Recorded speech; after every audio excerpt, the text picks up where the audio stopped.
আজকে পহেলা বৈশাখ পালন হয়েছে। আমার যুবকেরা তরুণের আগে পহেলা বৈশাখে পান্তা ইলিশ দিয়ে শুরু করতো, বিভিন্ন নাচ গান ডিজে বাজাতো। আরে এবার কিন্তু সেটা তেমন একটা হয় নাই, ঠিক না? আছে না? সেটা তো নাই, বরং ফ্যাসিবাদের মূর্তি দেখানো হয়েছে। ওই মূর্তি বানানোকে কেন্দ্র করে আবার আগুন লাগিয়েছিল কোন আল্লাহর বান্দা, পরহেজগার, ওলিয়া উলিয়া, রাতের অন্ধকারে যে আগুন লাগিয়েছে। এখন প্রতিটা মিছিলে মিছিলে ফ্যাসিবাদের প্রতিকৃতি আছে না নাই? যারা অন্যায় করবে, জুলুম করবে, তাদেরকে এইভাবে আল্লাহ পৃথিবীতে তারা বেঁচে থাকতেই দেখে গেল লাঞ্ছনা কাকে বলে, ঠিক না? ঠিক, লাঞ্ছনা কাকে বলে তারা পৃথিবীতে থাকতেই দেখে গেল। আর যারা আল্লাহর পথে চলে, রাসূলের পথে চলে, যারা দ্বীনের পথে চলে, তারা এতটাই প্রশান্ত আত্মা, দুনিয়ার পরে থাকতেও তাদের কেউ দমাতে পারে না। দুনিয়ার পরে থাকতে তাদের কোনো দুশ্চিন্তা গ্রাস করে না। দুনিয়ার পরে থাকতে তারা দুশ্চিন্তাগ্রস্ত হয় না। আর মারা যাওয়ার সময় নিশ্চিন্তে মারা যায়, বলেন ঠিক কিনা? প্রমাণ আছে না নাই? মতিউর রহমান নিজামী রাহিমাহুল্লাহ নাম শুনেছেন কিনা? কে ছিলেন? বাংলাদেশ জামাত ইসলামীর মুহতারাম সাবেক আমির মতিউর রহমান নিজামী হাফিজাহুল রাহিমাহুল্লাহ বললেন, ও আমার সন্তানেরা, আমি ফাঁসির কাস্টে যে ঝুলবো, আমি কি পরে যাব? লুঙ্গি পরে যাব নাকি পায়জামা পরে যাব? আমার কবর দেওয়ার জন্যে পাবনা সাথিয়াতে যাবে কে? তোমাদের মাকে সাথে নিও না, অনেক দূরের রাস্তা, জার্নিতে ক্লান্ত হবে, অসুস্থ হয়ে পড়বে। সুতরাং তোমাদের মাকে সাথে নিও না। কবর খনন করার জন্য কারা যাবে? আমার দাফন কাফনের জন্য ঢাকা থেকে কারা যাবে? এমন ভাবে সুন্দর করে নিশ্চিন্ত মনে এমন কথা বলতে পারে, তারা আর কেউ নাই, তারা আর কেউ নয় যারা আল্লাহর কাছে নিজেদেরকে নিবেদন করে দেয়, যারা বলে ইন্না সলাতি ওয়া নুসুকি ওয়া মাহইয়ায়া ওয়া মামাতি লিল্লাহি রাব্বিল আলামিন। যারা বলে আল্লাহ, আমার সালাত, আমার কুরবানি, আমার জীবন, আমার মরণ সব আল্লাহর রাস্তায়, তোমার রাস্তায় বিশ্ব প্রতিপালক, তুমি তোমার কাছে আত্মসমর্পণ করে দিলাম, তোমার জন্য নিবেদন করে দিলাম। তারা যদি জেলে যায় তাও তাদের দমাতে পারে না, তারা যদি ফাঁসিতে ঝোলে তাও তাদের কান্না ঝরে না, তারা যদি নির্যাতনের মধ্যে পড়ে তাও আত্মসমর্পণ করে না, তারা যদি জীবন প্রাণঘাতীর সম্মুখীন হয় তাও বাতিলের কাছে প্রাণ ভিক্ষা চায়, চেয়েছে।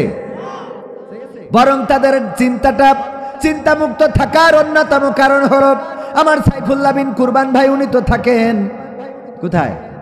যশোরে। গরু পোষার তেমন তো রাস্তা নাই, কিন্তু আমার সাইফুল ভাই থাকেন গ্রামে।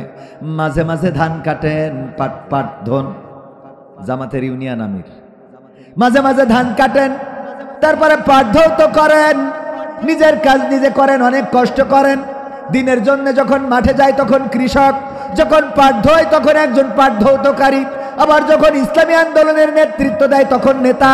আজকে ফিলিস্তিনের মিছিলে স্লোগান দিয়েছে, তখন উনি একজন স্লোগান দাতা। এমনি ভাবে ইসলামী আন্দোলনের নেতা কর্মীরা যেখানেই যাবে সেখানেই সব জায়গায় পারফরমেন্স ভালো করবে, এটাই তো ঠিক, বলেন ঠিক না বেঠিক? আর পারফরমেন্স ভালো না খারাপ ইসলামী আন্দোলনের নেতা কর্মীদের? দুইটা মন্ত্রণালয় দিয়েছিল, সেই দুইটা মন্ত্রণালয় আলহামদুলিল্লাহ কোনো দুর্নীতি কি পাওয়া গেছে? আমার সফরসঙ্গীদের মধ্যে দুইজনের নাম তো বারবার বলি, কিন্তু আরো দুইজন আছেন। আমার মোহাম্মদ ভাই ছোটবেলার আমার ক্লাসমেট, আজকে এসেছে, বলল তোমার সাথে যে আসা হবে এটা তো কল্পনাও করি নাই। তো আসছে, কিন্তু দুঃখজনক স্বাস্থ্য এত বেশি যে উঠার পরে আমার টায়ার বাস্ট, গাড়ি পাংচার হয়েছে। তো উনার একার দোষ না, কারণ আরো 4 জন ছিল। আমার ভাই একটু স্বাস্থ্য বেশি। আর আমার বিএনপির নেতা গঙ্গানন্দপুর ইউনিয়ন আমার লাকি ভাই, উনি বিএনপি হইলেও আমাদের প্রতি অত্যন্ত পজিটিভ, অত্যন্ত মানে বলা যায় যে বিএনপি জামাত ইসলাম। আলহামদুলিল্লাহ, উনিও খুবই মানে ইসলামের জন্য 5 ওয়াক্ত নামাজি এবং ইসলামের জন্য, কোরআন হাদিসের জন্য, মাদ্রাসার জন্য, মসজিদের জন্য নিবেদিত প্রাণ। এই যে আমার পাশে একটু হাত উঁচু করলে দেখতে পাবে, বিএনপি করেন কিন্তু ইসলামের সাথে, ইসলামী আন্দোলনের সাথে, ইসলামী আন্দোলনের কর্মীদের সাথে সর্বাত্মক সহযোগিতা ওনার আছে। আল্লাহ রাব্বুল আলামিন আমাদের এই ভাইদেরকে হায়াতে তাইয়্যিবা নসিব করে দিন, বলেন আমিন। তো আমার সাইফুল ভাই গরু পালন করে, এই গরু একটা খাইতে দেওয়ার জন্য মাঠে ছেড়ে দিয়ে এসেছে, কিন্তু আমার সাথে সফরে আসার কারণে বাড়ি ফিরতে দেরি হয়ে যাবে, 11টার পরে বাড়ি ফিরবে। গরু মাঠে খাইতে যে ওই গরু যেখানে খাইতে দিছিল পাশে ছিল একটা বন, জঙ্গল, জঙ্গল থেকে একটা বাঘ বের হয়েছে। বাঘ বের হওয়ার পরে গরুরে দিয়েছে দৌড়ানি। গরুরে ধরার জন্য যখন বাঘ দৌড়ানি দিয়েছে, গরু দৌড়ায়, বাঘও দৌড়ায়। গরুর সাথে বাঘের সাথে কি গরু দৌড়ায় পারবে? পারলো না, পারবে না। এই চিন্তা করে গরু চিন্তা করলো এখন মেধা খাটাইতে হবে, যেহেতু দৌড়াইয়ে পারা যাবে না, কি করা যায়? পাশে ছিল একটা কাদাওয়ালা জমিন, কাদাওয়ালা জমিনে দিয়েছে লাফ। চারটা হাত পা ওই কাদার মধ্যে ডেবে গেছে। বাঘও ধরার জন্য ওই গরু যখন লাফ দিয়েছে, বাঘও লাফ দিয়েছে। বাঘের দৌড়ের গতি ছিল বেশি, এই জন্যে গরুরে রেখে 3 হাত সামনে যেয়ে পড়েছে, কারণ দৌড়ের গতি তো বেশি। তো ও 3 হাত সামনে, ওরও 4 হাত পা কাদার মধ্যে কি ডেবে গেছে। যাওয়ার পরে গরু কোনো টেনশন ছাড়া পার পরে পা তুলে দিয়ে আমার মোহাম্মদ ভাইয়ের মতো পান খাচ্ছে। পান তো না, মানে জাবর কাটানো আর কি। আর বাঘ চিন্তা করছে আমি কি করি বের হব। কাদার মধ্যে থেকে ছুটাছুটি, মানে নিজের হাত পা খুব টানাটানি করতেছে, কোনো লাইন হয় না। গরুর দিকে খালি তাকায় আর দেখে শালা জাবর কাটে। কয় শালা তুই তো মানুষই না। আমার আবার এই শব্দগুলো না বলাই ভালো, মানে আমার এই হয়ে যাই, এটা এই হয়ে যাওয়াটা বন্ধ করে দিতে হবে। আল্লাহ আল্লাহ আমার হেদায়েত করুন, বলে না আমিন। মানে দিন যত যাচ্ছে, আমি বলছিলাম যে আগে, আজকেও আমার একজন ভাইকে ইবনে সিনা হাসপাতালে বলছিলাম যে আগে শার্ট প্যান্ট পরে বেরোইতে পারতাম, কিন্তু এই বছর আর শার্ট প্যান্ট পরারও কোনো রাস্তা নেই। মানে দিন যত যাচ্ছে তত শার্ট প্যান্ট পরা তো হারাম না, কিন্তু মানে পরিবেশ, সামাজিকতা, বর্তমান সিচুয়েশন আমাকে আর শার্ট প্যান্ট এগুলার পরতে দিচ্ছে না। তো এই জন্য আমি যে কথাগুলো বলি, এই কথাগুলো আসলে সময় আসছে যে আর বলা হবে না। যে সময় আসছে সেই কথাগুলো আর বলা যাবে না। তো যাই হোক, এখন মানে বাঘের তো মেজাজ খারাপ হয়ে গেছে, এই জন্য এই কথাটা বলেছে আর কি। ধরে নেন যে শালা তুই তো মানুষই না। কেন? বা গরু বলছে ভাই কে কি হয়েছে? কি হয়েছে মানে এই কাদার মধ্যে তুই দিলি লাফ। তুই যদি, আমি যদি তোরে ধরতাম তাইলে আমি খাতাম, এটা ঠিক, তুই মারা যাতিস, কিন্তু আমি তো বাঁচতাম। আর তুই যদি দৌড় দিয়ে পালাই যাতিস তাহলে তুইও বাঁচতিস, আমিও বাঁচতাম, দুইজনে বেঁচে থাকতাম। কিন্তু আকামটা করলি কি, কাদার মধ্যে দিছিস লাভ। এমন কাদা, ওই যে ইঁদুর মারার জন্য যে আঠা দেখেন না বইয়ের মতো মেলায় রাখতে, মানে ওতে পড়লি ও ওতে আরো জড়ায়। তো এই কাদার মধ্যে দিছিস লাভ। এখন না তুইও বেড়াইতে পারবি, আমিও বেড়াইতে পারবো। তো গরু বলছে তো ভাই অসুবিধে কি? তো বাঘের মেজাজ আরো খারাপ হয়ে যাওয়ার কথা না। অসুবিধে কি মানে? বলছে কোনো অসুবিধাই কাজ নেই। আমার দুঃখ হইল যে এই বিপদের মধ্যে আমি যখন চিন্তায় আমার টেনশন বেড়ে যাচ্ছে, মানে চিন্তায় টেনশন বেড়ে যাচ্ছে আর কি, সেই সময় তুই জাবর কাটাচ্ছিস কই না আন্দাজ, এটা কদিন। গরু বলছে বাঘ, ওগো বাঘ ভাই, তোমারে যদি আমি ওয়াজ করে শোনাই তাহলে বুঝতে পারবা কি ওয়াজ। ওগো বাঘ, তুমি থাকো বনে আর আমি থাকি কোথায়? আমি থাকি লোকালয়ে, আমি থাকি মানুষের মধ্যে, সমাজের মধ্যে। আমি একজন মানুষের গোলাম, আমি একজন মানুষের কাছে আমার মাথাটা নত করেছি। আমি সাইফুল ইসলামকে বলেছি ইন্না সালাতি ওয়া নুসুকি ওয়া মাহইয়ায়া ওয়া মামাতি লিল্লাহি রাব্বিল আলামিন। আমি আমার মালিক সাইফুলকে বলেছি, ওগো সাইফুল ইসলাম, আমি আমার নাঙল টানা, আমি আমার গাড়ি টানা, আমি আমার জোয়াল টানা, আমি আমার বাসুই দিয়া, আমি আমার দুধ দিয়া, আমি আমার বাসুর দিয়া সব তোমার জন্য কুরবানি করে দিলাম। আয়াতের অর্থ বুঝেছেন তো? গরু কি বলিছে? আমার নাঙল টানা, আমার জোয়াল টানা, আমার গাড়ি টানা। তুমি যদি বলো ডাইনে তাহলে আমি ডাইনে যাব, তুমি যদি বলো বামে আমি বামে যাব।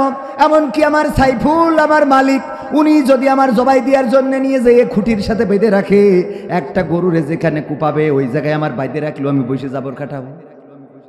কথা কয় না, ওখানে বসেও গরু জাবর কাটাই কিনা? কারণ ওর সন্তুষ্ট মানে মালিকের সন্তুষ্ট, মালিক সন্তুষ্ট মানে ও সন্তুষ্ট, ঠিক না বেঠিক? গরু নিবেদিত প্রাণ, মালিকের কাছে সঁপে দিয়েছে, আত্মসমর্পণ করেছে, বলেছে ইন্না সলাতি ওয়া নুসুকি ওয়া মাহইয়ায়া ওয়া মামাতি লিল্লাহি রাব্বিল আলামিন। গরু বলিস আমার নাঙল টানা, জল টানা, গাড়ি টানা, এমনকি আমার যেদিন জবাই করি ভাগাই দিবা, সব তোমার জন্য। এই জন্য গরুর টেনশন নেই। কেন টেনশন নেই? বলছে গো বাঘ ভাই, এই জন্যে আমার মালিক সাইফুল ইসলাম উনি মাহফিলে গিয়েছে কবির বিন সামাদের সাথে। রাত্রে বাড়িতে এসে গোয়াল ঘরে টস মেরে যখন দেখবে আমি নাই, তখন কি করবেন? উনি চলে যাবেন, আসবেন আমার খুঁজার জন্য মাঠের মধ্যে লাইট মেরে, যখন 5 ব্যাটারির লাইট মেরে খুঁজবে, খুঁজতে খুঁজতে কাদার মধ্যে আমারেও দেখবে, তোমারেও দেখবে। দেখার পরে উনি ইউনিয়ন আমির, উনার সাথে বিএনপিরও সখ্যতা আছে লাকি ভাইয়ের নেতৃত্বে, আর উনার নেতৃত্বে মাহবুবুর রহমান সহ সব গড়ে এসে আমারে তুলে নিয়ে যাবে, আর তোমার এইখানে পিটাইয়ে কবর দিয়ে তারপরে বাড়ি যাবে। এইবার বলো, আমি জাবর কাটাবো না তুমি কাটাবা? ঠিক না বেঠে? আমি জাবর কাটাবো এই জন্যই, কারণ আমি একজনের কাছে আমাকে সমর্পণ করে দিয়েছি, আমি আত্মসমর্পণ করেছি। যেমন আত্মসমর্পণ করেছিল ইব্রাহিম আলাইহিস সালাম, বলেছিল ইন্নী ওয়াজ্জাহতু ওয়াজহিয়া লিল্লাযী ফাতারাস সামাওয়াতি ওয়াল আরদ হানিফা ওয়া মা আনা মিনাল মুশরিকিন। ওগো আল্লাহ, আমি সমস্ত দিক থেকে আমার মুখটা তোমার দিকে ঘুরাই দিয়ে ঘোষণা করে দিলাম, আমি কোনো মুশরিকদের সাথে নেই। ইব্রাহিম আলাইহিস সালাম আত্মসমর্পণ করেছিলেন। এমন আত্মসমর্পণকারী হওয়ার দরকার আছে না নাই? আপনারা রাজি আছেন ইনশাআল্লাহ? আমি আলোচনা করতে চাই সূরা তাহার 55 নম্বর আয়াতে কারিমা তেলাওয়াত করেছি। সূরাটা মাক্কি সূরা, নাজিল হয়েছিল এমন সময় যেই সময় আল্লাহর নবী দিনের দাওয়াত দিতে পারতেন না বলে ফরিয়াদ করেছিলেন, ওগো রব, তুমি যদি ইসলামের মধ্যে আবু জাহেল, আবু লাহাব, উতবা, সাইবা, মুগিরা, অথবা তুমি যদি ওমরের মতো একজন ব্যক্তিকে ইসলামের জন্য কবুল করে নিতে, তাইলে তোমার ইসলামের ভাবমর্যাদা বেড়ে যেত। এই দোয়া যেই সময় আল্লাহর নবী করেছিলেন, সেই সময় এই সূরাটা নাজিল হয়েছিল। সূরার নাম কি? সূরা তাহা। সূরার নাম কি? সূরা তাহা। এই সূরার 55 নম্বর আয়াত আমরা তেলাওয়াত করি, সবাই পড়েন। মিনহা খালাকনাকুম ওয়া ফিহা নুঈদুকুম ওয়া মিনহা নুখরিজুকুম তারাতান নুখরা। কোথায় পড়ি আমরা? বলেন। আমরা যে কবরস্থানে পড়ি, কোন কারণে পড়ি? কিসের কারণে? ওই কবরস্থানের ওই মানুষটার এই আয়াতটা ওখানে পড়তে হবে কেন?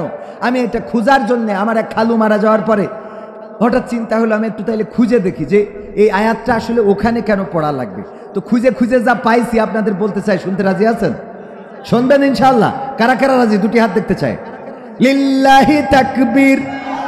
আল কোরআনের আলো, আল হাদিসের আলো, আমার নেতা তোমার নেতা, নারায়ে তাকবীর। সত্যি কি শুনতে চান? শুনতে চান? হাত টান টান করেন তো। হ্যাঁ, করেছেন? ঝড় উঠে গেছে, ঝড় উঠে গেছে, এখনই শেষ করে দেব। আমি তো সঙ্গীত শোনাবো কয়েকটা, আমার যুবকের আয়োজন করেছে, পহেলা বৈশাখ, একটু আরো টান টেনে করেন।